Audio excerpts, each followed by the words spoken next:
Praise the Lord.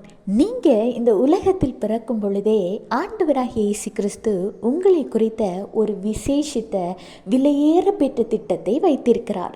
அந்த தேவ சித்தம் என்ன என்பதை அறிந்து அந்த லட்சியத்தை நோக்கி பயணித்து அதை அடைவது தான் ஆண்டவராகிய இயேசு கிறிஸ்துவின் இரத்தத்தினால் கழுவப்பட்ட ரட்சிக்கப்பட்ட பிள்ளையாகிய உங்களின் குறிக்கோளாக இருக்க வேண்டும்.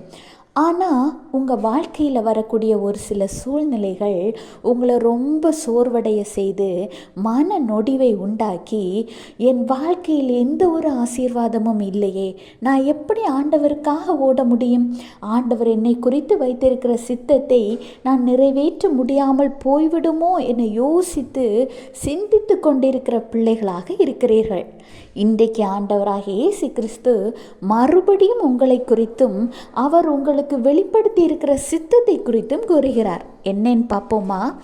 1 சாமுவேல் 26:25, நீ ஆசீர்வதிக்கப்பட்டவன், ஆசீர்வதிக்கப்பட்டவள், நீ பெரிய காரியங்களை செய்வாய், மென்மேலும் பலப்படுவாய்.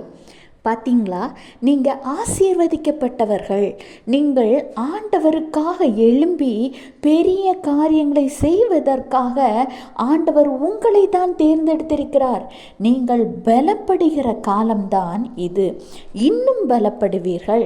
ஆண்டவர் உங்களை குறித்து வைத்திருக்கிற திட்டம் பெரியது என்பதினாலே அதற்காக ஆண்டவர் உங்களை தயார்படுத்தி கொண்டிருக்கிற காலங்கள் தான் இவை. எனவே சோர்ந்து போகாமல் ஆண்டவருடைய சித்தத்தை நிறைவேற்ற உங்களை தயார்படுத்திக் கொள்ளுங்கள். கர்த்தர் உங்களுடனே கூட இருக்கிறார். Have a blessed day. Jesus bless you.